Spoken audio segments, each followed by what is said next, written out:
Hello everyone, welcome to the new world with IIT thinking. ये हमारा बहुत ही बेहतरीन क्वेश्चन है। आईआईटी एडवांस 2022 का क्वेश्चन है। इसमें पूछा था कि कंप्लीट ओजोनोलिसिस कराओ और उसके बाद जो प्रोडक्ट आएगा उसमें total number of chiral molecule बताओ। कितनी total number of chiral molecule है। डियर, कायरल मॉलिक्यूल और कायरल सेंटर में डिफरेंस होता है ना। तो ये हम इससे भी इस क्वेश्चन से रिलेटेड जितनी भी बातें होंगी, इसके आसपास भी जो बातें होंगी, जैसे कायरल से रिलेटेड जितनी भी बातें जुड़ी होंगी, हम आपको सब बताएंगे। ठीक है, तो आइए इस क्वेश्चन को पूरी प्रॉपर तरीके से हम एक्सप्लेनेशन देते हैं इसका और सॉल्व करते हैं, आपको बताते हैं कैसे इसको अप्रोच करना था। ठीक है, बहुत ही ईजी क्वेश्चन था, आपको डरने की ज़रूरत नहीं है। देखिए, सबसे पहले आपको ये पता होना चाहिए कि ओजोनोलिसिस करता क्या है। ओजोनोलिसिस का काम है, कहीं भी डबल बॉन्ड होता है तो उसको ये क्या कर देता है, तोड़ के ऑक्सीजन जोड़ देता है। जैसे मान लीजिए डियर, मेरे पास एक एल्कीन है, देखो। तो अगर आपको एल्कीन दिख रहा है, हाँ, अगर आपसे कहा ओजोनोलिसिस करना है, ये रिडक्टिव ओजोनोलिसिस, तो ये क्या करेगा, इस डबल बॉन्ड को तोड़ेगा और दोनों साइड आपको ऑक्सीजन जुड़ जाएगा। ठीक है, देखो इधर भी ऑक्सीजन, इधर भी। तो यही होता है ओजोनोलिसिस का काम।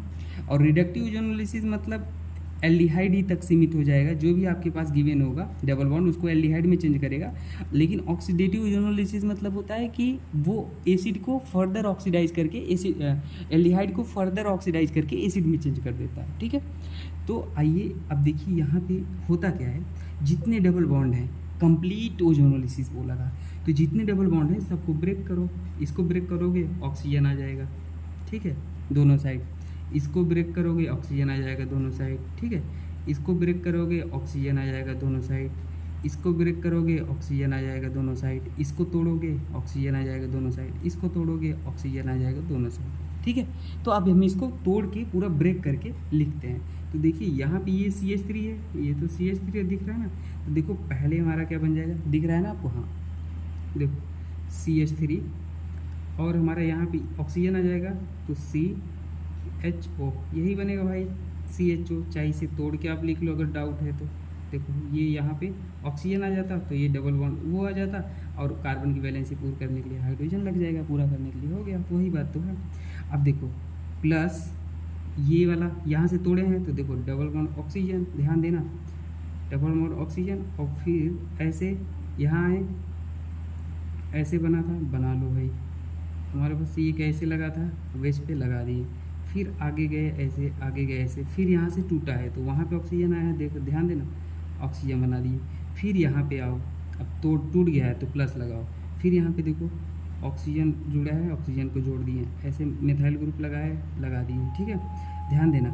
फिर यहाँ पे ऐसे गए हैं, ऐसे गए हैं, वहाँ पे हमारा डैश पे मिथाइल है और हमारा वेज पे OH है, लगा दिए। फिर यहाँ पे आए ऐसे, आ गए भाई। यहाँ पे हमारा देखो फिर क्या है, ऑक्सीजन है, ऑक्सीजन को लगा दिए, ऑक्सीजन को लगा दिए। और यहाँ नीचे मिथाइल नहीं है, हाइड्रोजन को बैलेंसी पूरा करने के लिए लगा दिए। अगले स्टेप में भाई फिर ब्रेक किया गया है, प्लस लगा दो। यहाँ पे डबल बॉन्ड ऑक्सीजन है, लगा दो भाई। ऊपर मिथाइल ग्रुप गया है, लगा दिए, ऐसे आए। फिर यहाँ पे हमारा ये OH है, लगा दिए। यहाँ पे हमारा मिथाइल ग्रुप है, इसको लगा दिए। बस इसको ऊपर गया, फिर ऐसे गया, फिर यहाँ पे देखो ब्रेक हुआ है, डबल बॉन्ड ऑक्सीजन है, फिर ब्रेक है तो इसको प्लस लगा दिए।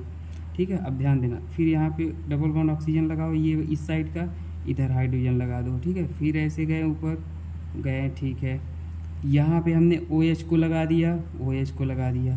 फिर यहाँ पे ऐसे आए, ऐसे आए। ठीक है, यहाँ पे ऐसे आए और यहाँ पे ऑक्सीजन लगा दिए, यहाँ से फिर टूटा है, फिर प्लस लगा दिए। ठीक है, फिर वहाँ पे हमने ऐसे आए और वहाँ पे हमने ऑक्सीजन को लगा दिया। ठीक है, फिर ऐसे आए ऐसे, और यहाँ पे हमारा डैश पे मिथाइल है, फिर OH है। ठीक है, फिर हम उधर गए, ध्यान देना, ऐसे गए हैं, फिर वहाँ पे गए, ये ऑक्सीजन है, ऑक्सीजन लगा दिए। और फिर हमारे पास यहाँ पे क्या है, देखिए ये मिथाइल है, CH3, वही वाला CH3, और फिर आगे आए, फिर आगे आए और डबल बॉन्ड ऑक्सीजन लगा दिए और हाइड्रोजन लगा दिए। दिखा आपको? तो देखिए सिंपल था। अब आपको इसमें देखना है कि कौन कौन कायरल मॉलिक्यूल हैं। आधे लोग तो कंफ्यूज हो जाएंगे, कायरल मॉलिक्यूल और कायरल सेंटर क्या होता है। अब देखिए बहुत ही अच्छा क्वेश्चन था ये, हमेशा याद रख लो। कायरल सेंटर मतलब क्या होता है, कायरल सेंटर, अगर कार्बन sp3 हाइब्रिडाइज्ड है, sp3 हाइब्रिडाइज्ड कार्बन से 4 डिफरेंट ग्रुप लगे हों, A b c d, sp3 carbon से 4 डिफरेंट ग्रुप लगे हों तो ऐसे कार्बन को कायरल कार्बन कहते हैं, कायरल सेंटर बोलते हैं, कायरल सेंटर। ठीक है। और अगर ध्यान देना डियर, कभी भी मॉलिक्यूल में प्लेन ऑफ सिमेट्री क्या हो, अब्सेंट हो, प्लेन ऑफ सिमेट्री क्या हो, अब्सेंट हो, तो मॉलिक्यूल हमारा कैसा होता है, कायरल मॉलिक्यूल होता है। ध्यान देना, कायरल मॉलिक्यूल होता है, ना कि कायरल सेंटर, कायरल मॉलिक्यूल होता है। और वो कैसा होगा, ऑप्टिकली एक्टिव होगा। कैसा होगा, ऑप्टिकली एक्टिव, अगर प्लेन ऑफ सिमेट्री एब्सेंट है। आप कहोगे सर प्लेन ऑफ सिमेट्री क्या चीज़ होती है, तो प्लेन ऑफ सिमेट्री चीज़ होती है, जैसे मान लो मेरे पास ये मॉलिक्यूल है, ठीक है, इसको आप ऐसे काटो कि दोनों बराबर एक दूसरे की मिरर इमेज दिखे। ठीक है, जैसे आप शीशे के सामने खड़े हो जाते हो तो कैसा लगता है, आपका शक्ल एग्जैक्टली बिल्कुल शीशे में दिखता है। तो यहाँ पे अगर मान लो इसे ऐसे काट दो चक्कू से, तो आप देखो ऊपर का पार्ट नीचे का पार्ट देखो बिल्कुल सेम है। देखो यहाँ इसके ऊपर देखो, जो ऊपर है वही नीचे है, देखो पूरा एग्जैक्टली सेम है। ये चक्कू से हम काटे हैं इसे। ठीक है, तो यही होता है, ये जिसमें क्या है, प्लेन ऑफ सिमेट्री है। ठीक है ना। और प्लेन ऑफ सिमेट्री जिसमें नहीं होता है वो कैसा होता है, कायरल मॉलिक्यूल, ऑप्टिकली एक्टिव होता है। ठीक है, तो अब इसमें जो प्रोडक्ट बने हैं आप उनको देखो, इसमें कौन कौन से मॉलिक्यूल में प्लेन ऑफ सिमेट्री है या नहीं है।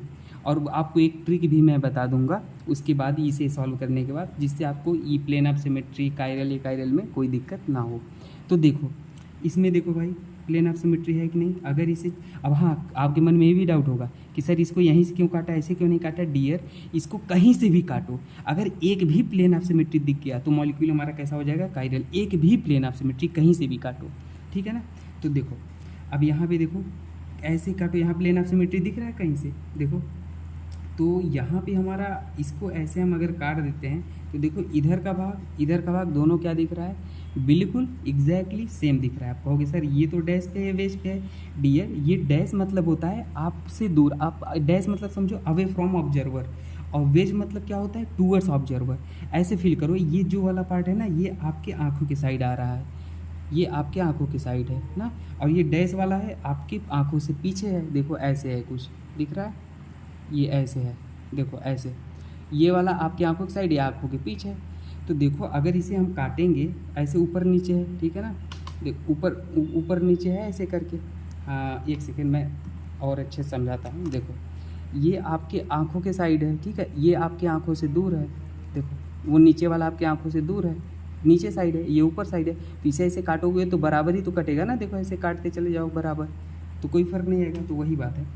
तो ये क्या है डियर, ये यहाँ से काटोगे, देखो इसमें प्लेन ऑफ सिमेट्री है, और प्लेन ऑफ सिमेट्री अगर है तो ये कैसा होगा, कायरल मॉलिक्यूल नहीं होगा। कैसा, कायरल नहीं होगा। हमने देखो क्या बताया, प्लेन ऑफ सिमेट्री नहीं होना चाहिए कायरल मॉलिक्यूल होने के लिए। तो ये क्या है, कायरल मॉलिक्यूल नहीं है, कायरल मॉलिक्यूल नहीं है। इसमें देखो प्लेन ऑफ सिमेट्री है। ऐसे अगर मान लो इसे काटोगे तो यहाँ पे देखो ये तो CH3 है, ये हाइड्रोजन है, तो इसमें प्लेन ऑफ सिमेट्री अब्सेंट है। तो ये क्या है, कायरल मॉलिक्यूल है, ये कायरल मॉलिक्यूल है, कायरल मॉलिक्यूल है। इसमें देखो प्लेन ऑफ सिमेट्री दिख रही है, हाँ भाई दिख रही है, ऐसे साफ साफ काट दो बराबर दिख रहा है, इसमें प्लेन ऑफ सिमेट्री है। तो ये कायरल मॉलिक्यूल हमारा क्या हो जाएगा, नहीं है।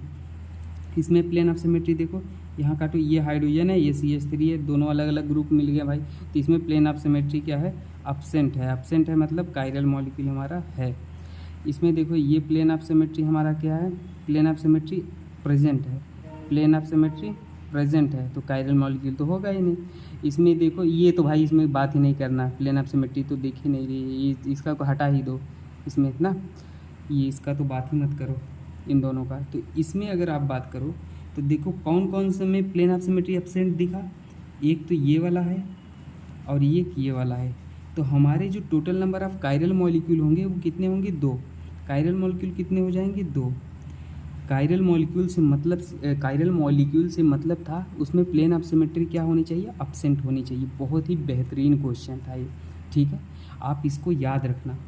अब मैं आपको प्लेन ऑफ सिमेट्री और कायरल से चीज़ें कुछ जुड़ी बातें और बता देता हूँ, ठीक है ना, ताकि आप कभी कन्फ्यूजन ना हो। जैसे मान लो अगर मैं आपसे पूछूं ये है और ये है, तो इसमें बताओ प्लेन ऑफ सिमेट्री है कि नहीं है।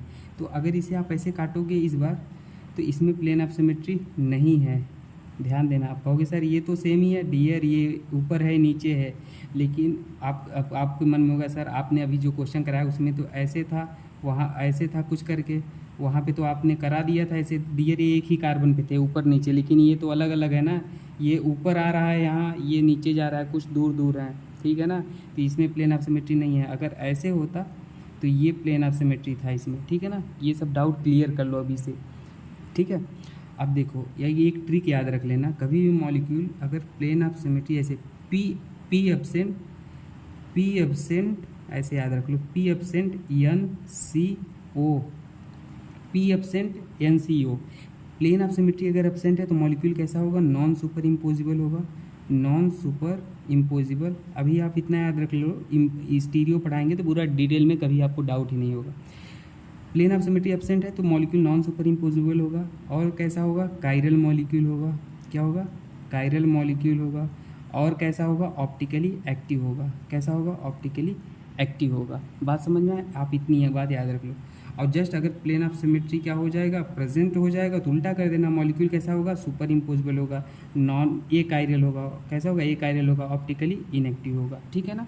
तो इस वाले क्वेश्चन में आपसे ये भी पूछ सकता था कि इसमें टोटल कितने ऑप्टिकली एक्टिव मॉलिक्यूल हैं, तो यही तो है, दो ही होंगे, क्योंकि प्लेन ऑफ सिमेट्री एब्सेंट मतलब कायरल मतलब ऑप्टिकली एक्टिव, तो दो ही कायरल मॉलिक्यूल हैं और दो ही ऑप्टिकल एक्टिव, नाम बदल के चेंज कर सकता है, और वही ऑप्टिकल एक्टिव भी है, ठीक है ना।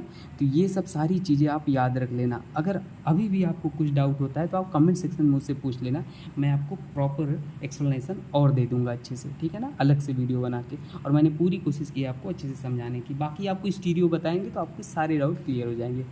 Okay, thank you.